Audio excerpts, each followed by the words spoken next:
दिल्ली को जलाया जा रहा है, गुजरात में मस्जिद को जलाया जाता है। बताइए बिहार में क्या होता है? बिहार में मस्जिद के ऊपर भगवा झंडा फहराया जाता है। ये क्या हो रहा है देश में? तमंचे लेकर घूम रहे हैं, देखिए ना आप वो तस्वीरें, छोटे छोटे बच्चे। बताइए उनका भविष्य क्या है? मस्जिद में भगवा झंडा फहरा करके राम को पूजेंगे, तो ये चीजें राम ने नहीं दिया है। जांच किया जाए। सीसीटीवी फुटेज खंगालने की बात हो रही है। सीसीटीवी फुटेज में क्या कुछ निकल करके आता है? गृह मंत्री अमित शाह उन्होंने साफ तौर पर कहा है कि जो लोग इसमें जो है मतलब हिंसा किए उसको बख्शा नहीं जाएगा। जब मतलब हिंसा होती है, दंगा होता है और फिर वहां पर जो है सिर्फ एक समुदाय को पकड़ा जाता है, वो मैं नहीं कह रहा हूँ ये चीजें, ये असदुद्दीन ओवैसी साहब का कहना है। नमस्कार, आप देख रहे हैं द इंडिया टीवी और मैं आपके साथ ज्योति, और हमारे साथ मौजूद है हमारे सहयोगी सद्दाम करीमी। जैसा कि हमने देखा कि दिल्ली के जहांगीरपुरी में हनुमान जयंती के दिन जो पथरावबाजी हुई है उसको लेकर असदुद्दीन ओवैसी ने भी निशाना साधा है कि आखिर मुस्लिमों की ही क्यों गिरफ्तारी हुई है, क्योंकि अभी तक जो गिरफ्तार हुए हैं तकरीबन 20 लोग गिरफ्तार हुए हैं। और इसके बाद जो असदुद्दीन ओवैसी हैं उन्होंने जो सीएम अरविंद केजरीवाल है उनकी बुज़दिली पर भी सवाल उठाया, और जो अमित शाह है जिनके अंडर पुलिस वगैरह सब कुछ आते हैं उन पर भी सवाल उठाया। तो इसी मुद्दे पर बातचीत करने के लिए हमारे सहयोगी हैं सद्दाम करीमी, वो आपको विस्तार से बताएंगे कि आखिर जहांगीरपुरी का जो ये मामला है और जिसको लेकर असदुद्दीन ओवैसी ने बयान दिया है वो क्या कुछ है, तो उनसे ही जानते हैं। सद्दाम, तो मेरा सबसे पहला सवाल यही है आपसे कि जो जहांगीरपुरी का मामला है उसको किस नज़रिए से देख रहे हैं आप? देखिए ज्योति, सबसे बड़ी बात है कि जहांगीरपुरी में जो भी हुआ वो एक कहीं ना कहीं समुदाय को टारगेट किया जा रहा है। और सबसे जो बड़ी बातें हैं, जो महत्वपूर्ण चीज़ें हैं, वो हमें हर किसी को आज समझना होगा कि सिर्फ आज एक समुदाय को टारगेट कर रहे हैं, ऐसा नहीं होता। ये हमारा लोकतंत्र देश है, इस देश में हर किसी को रहने की आज़ादी है। अगर आप जैसे कि असदुद्दीन ओवैसी साहब वो निशाना साधते हुए नज़र आते हैं और वो इस बात को लेकर कहते हुए नज़र आते हैं कि किस तरह से जो है वहाँ पर जब मतलब हिंसा होती है, दंगा होता है और फिर वहाँ पर जो है सिर्फ एक समुदाय को पकड़ा जाता है, वो मैं नहीं कह रहा हूँ ये चीज़ें, ये असदुद्दीन ओवैसी साहब का कहना है। और सबसे जो बड़ी बातें हैं वो ये भी है कि अगर दिल्ली सरकार की जिम्मेदारी है ये कि अगर उनके राज्य में अगर कुछ भी होता है, आप 2020 का दंगा याद कीजिए, उस समय भी ऐसा ही हुआ था। इतनी खूबसूरत दिल्ली को अगर इस तरह से जलाया जाएगा, इतनी खूबसूरत दिल्ली को इस तरीके से अमन चैन और शांति को भंग किया जाएगा, तो जाहिर है हर कोई आवाज़ उठाएंगे। आज क्या हो रहा है देश में, देखिए आज जो है कहीं ना कहीं नफरत फैलाया जा रहा है, नफरत का बीज बोया जा रहा है, तो ये कहीं ना कहीं गलत है। और उन दंगों को याद कीजिए, 2020 के दंगों को जब याद करता हूँ तो मैं सिहर जाता हूँ। आज देश में एक भगवा के नाम पर, एक मजहब के नाम पर एक समुदाय को टारगेट किया जा रहा है, एक समुदाय को कहीं ना कहीं ठेस पहुंचाने की बात कही जा रही है। 21 लोग तकरीबन जो गिरफ्तार हुए हैं वो कौन लोग हैं? जिनका नाम उर्दू से आता है, जिनका नाम असलम है, किसी का नाम मुनीर है, किसी का नाम कुछ और बताया जा रहा है। तो ये कहीं ना कहीं तो जो है, क्या लग रहा है इस मामले में पुलिस क्या कर रही है? पुलिस हाथ पे धरे बैठी है। पुलिस किसके अंडर आती है? केंद्र सरकार के अधीन है। गृह मंत्री अमित शाह उन्होंने साफ तौर पे कहा है कि जो लोग इसमें जो है मतलब हिंसा किए उसको बख्शा नहीं जाएगा। तो ये सब सारी चीज़ें चल रही है और इसको लेकर कहीं ना कहीं देखिए दिल्ली पुलिस का काम है कि इसको निष्पक्ष जांच किया जाए, इस मामले को लेकर सही तरीके से जांच किया जाए। सीसीटीवी फुटेज खंगालने की बात हो रही है। सीसीटीवी फुटेज में क्या कुछ निकल करके आता है उस पर तो हमारी नज़र है ही, लेकिन अगर इस तरीके से आप कर रहे हैं, हालांकि रोहिणी कोर्ट में उन लोगों को पेश भी किया गया है, उसमें कहा गया है कि इनको पहले से पता था कि वहाँ पर जो है शोभा यात्रा निकलने वाला है। शोभा यात्रा सिर्फ दिल्ली में ही निकला है क्या?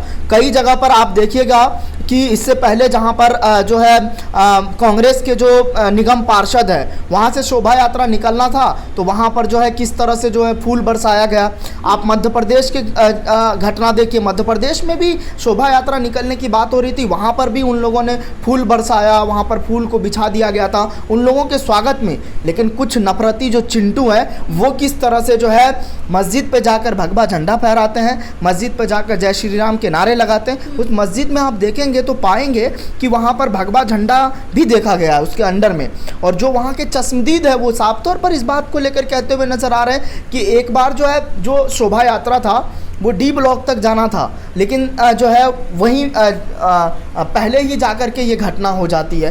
तो ये कहीं ना कहीं साजिश की ओर इशारा कर रहा है और इस पर निष्पक्ष जांच होनी चाहिए। लेकिन सद्दाम, ये भी कहा जा रहा है कि गुजरात चुनावों को देखते हुए जो हिंदू मुस्लिम का एजेंडा है वो सेट करने की कोशिश की जा रही है। नहीं, ये तो शुरू से होता रहा है। जहाँ जहाँ चुनाव हुआ है देख लीजिए आप, वहाँ ये हिंसक झड़पें होती है, मजहब के नाम पर एक दूसरे में जो है कहीं ना कहीं मतभेद होता है। और सबसे जो महत्वपूर्ण चीज़ें हैं वो ये है कि अगर आप इस तरीके से देश को बांटेंगे, अगर आप इस तरीके से देश को चलाना चाहते हैं तो देश ऐसे नहीं चलेगा। क्योंकि जो पुलिस वाले जो घायल थे उसने साफ तौर पर इस बात को लेकर वो भी कहते हुए नज़र आए कि यहाँ के जो लोग थे और उसके बाद जो लोगों को पकड़ा गया है। और एक मैं कल इंडिया टुडे की एक रिपोर्ट पढ़ रहा था, उसमें साफ तौर पर इस बात को लेकर कहा गया कि वो इफ्तारी कर रहे थे, जो उनका हस्बैंड था, उनकी पत्नी का बयान था।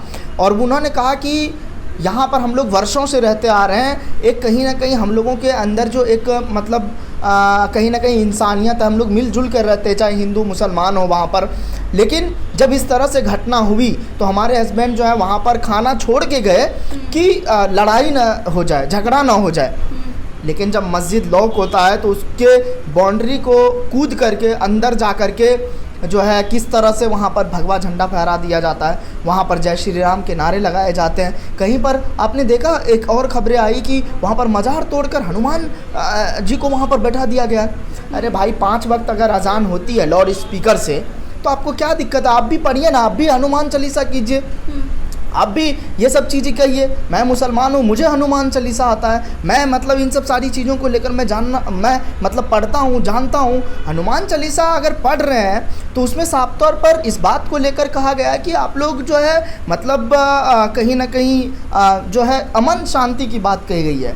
अगर राम को अगर पूजेंगे मस्जिद तोड़कर तो ऐसे राम ने आपको भक्ति नहीं दी थी। ऐसे अगर आप कहेंगे कि राम को हम जो है किस तरह से जो है मस्जिद में भगवा झंडा फहरा करके राम को पूजेंगे, तो ये चीज़ें राम ने नहीं दिया है।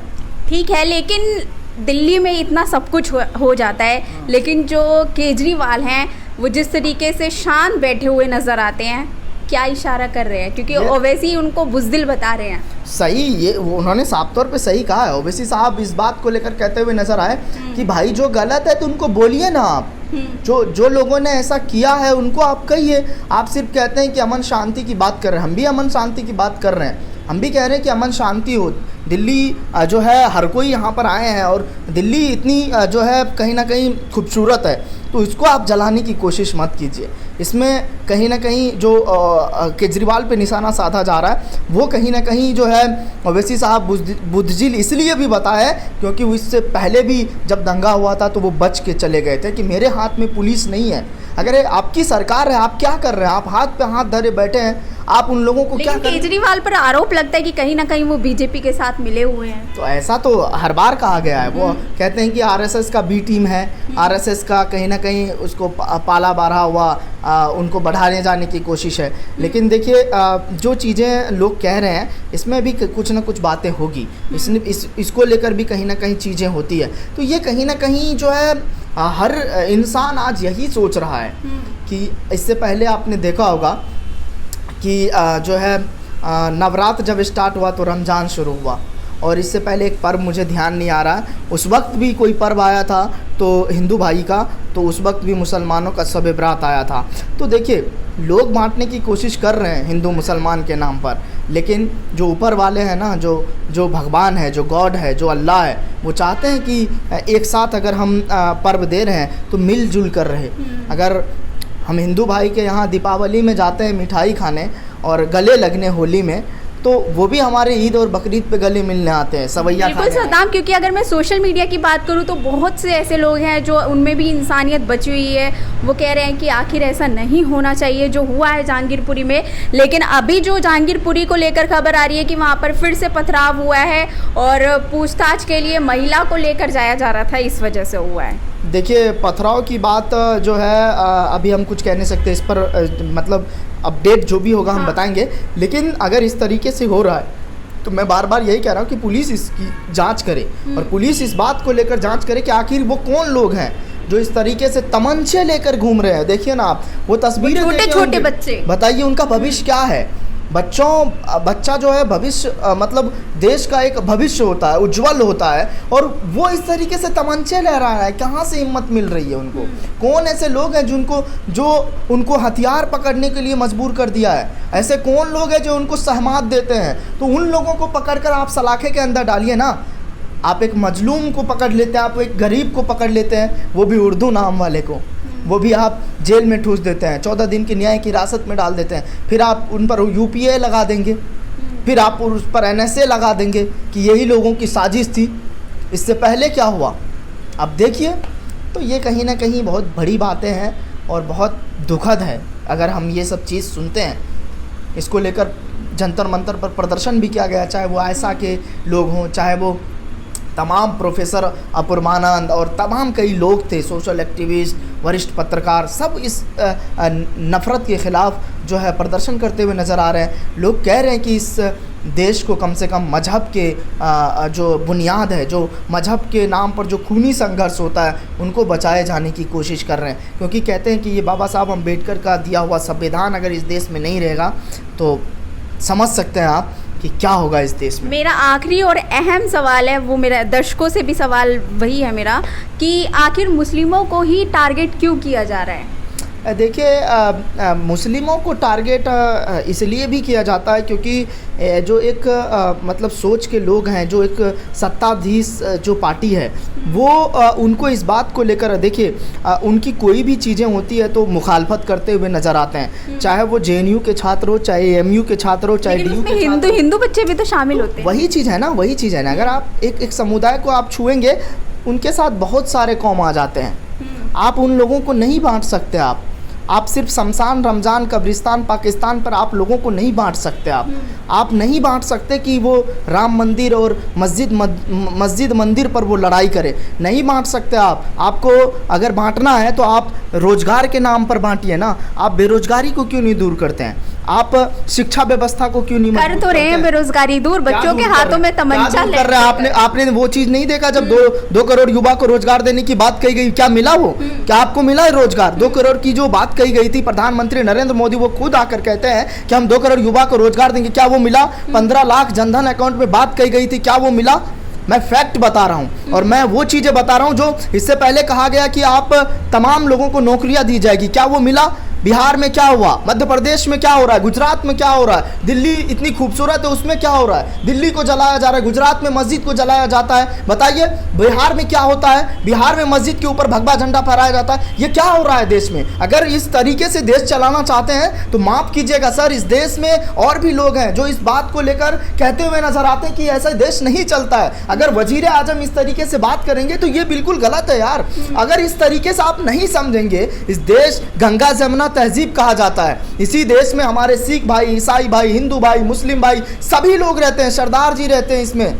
आप इतने जो है गंगा जमुना तहजीब को आप कुचलना चाह रहे हैं, गंगा जमुना तहजीब को आप मिट्टी में मिलाना चाह रहे हैं। आप कीजिए ना, बात कीजिए ना, बेरोजगारी दूर कीजिए ना। आप लोग को दो वक्त की रोटी मिल जाए ना, वही बहुत है। लेकिन आप उस पर काम नहीं करेंगे। आप काम किस पर करेंगे? मंदिर मस्जिद पर काम करेंगे। आप लोगों को एक नफरत जो है, जय श्री राम के आप नारे लगवाएंगे, उर्दू नाम होगा तो उसका लिंचिंग कर दिया जाएगा। अगर आप के किसी फैसले को लेकर असहमति जताते हैं कोई, तो आप उन पर यूएपीए लगा देंगे, आप उन पर एनएसए लगा देंगे। तो ये क्या है? ये कहीं ना कहीं हमें आज सोचने की ज़रूरत है कि आज हमारा भारत देश, आज हमारा ताकतवर लोकतंत्र आज कहाँ बह रहा है, किस नदी में जा रहा है, किस नदी में इनको डुबोया जा रहा है। आप इस बात को लेकर भी अगर रिसर्च करेंगे तो आप पाएंगे कि आखिर ये सब चीज़ें सिर्फ मुसलमान के साथ क्यों होता है? क्यों इस देश में सिर्फ उन्हीं समुदाय को टारगेट किया जाता है? क्यों वोट बैंक की राजनीति सिर्फ उन पर ही होती है? क्यों इन सब सारी चीज़ों को लेकर जो है सिर्फ उनको जो है निशाना बनाया जाता है? आज मुसलमान के लिए आवाज़ कौन उठाते हैं? मुसलमान के लिए कोई नेता आवाज़ नहीं उठाते नज़र आते हैं। अखिलेश यादव को वोट बैंक की राजनीति दिखती है, चाहे और भी कोई पार्टी है उनको भी सिर्फ वोट बैंक की राजनीति दिखती है। क्यों? सिर्फ उनका वोट चाहिए, उनका नेता नहीं चाहिए। आज ओवैसी साहब जब काबा में थे तो उनके लिए जो है लोग दुआ कर रहे थे कि वो जल्दी आ जाएं तो हमारे लिए आवाज़ उठाएंगे। जब वो आए तो हर टीवी चैनल पर उन्होंने इंटरव्यू दिया, हर टीवी चैनल पर उन्होंने बातचीत की, हर टीवी चैनल पर उसने तमाम सारी चीज़ों को लेकर बातचीत की कि हमारी कौम की आवाज़ नहीं उठाई जा रही है, हमारे कौम के लिए कोई लड़ते हुए नज़र नहीं आते हैं। बताइए जहांगीरपुरी पे किसने बोला? सिर्फ आप वोट बैंक की राजनीति करना चाहते हैं तो कीजिए, लेकिन इस देश को भी बचाइए। इस देश को जो डुबोया जा रहा है उनसे बचाइए, नफ़रत के नाम पर बचाइए। जो नफ़रती चिंटू है, जो जिसके दिमाग में नफ़रत का जहर घोलने की कोशिश की जा रही है, उनको बचाइए और इस देश को बचाइए। तभी हम आगे बढ़ पाएंगे, तभी हम और देशों से लड़ पाएंगे। नहीं तो श्रीलंका जैसे हाल भारत का भी होने जा रहा है आने वाले वक्त में। अगर इससे बचना है तो आप इन सब चीज़ों को हटाने की बहुत बड़ी ज़रूरत है। ज्योति, बिल्कुल सद्दाम, जो भी आपने बात करी वो हमारे दर्शक भी सुन रहे हैं, और अगर इस पर कोई सवाल हो तो आप हमें कमेंट बॉक्स में भी कमेंट करके पूछ सकते हैं। फिलहाल बस इतना ही, बाकी जहांगीरपुरी हिंसा को लेकर जो भी अपडेट होगी हम आप दर्शकों को ज़रूर दिखाएंगे। फिलहाल बस इतना ही, शुक्रिया। चैनल को लाइक, शेयर एंड सब्सक्राइब करें और बेल आइकन दबाना ना भूलें।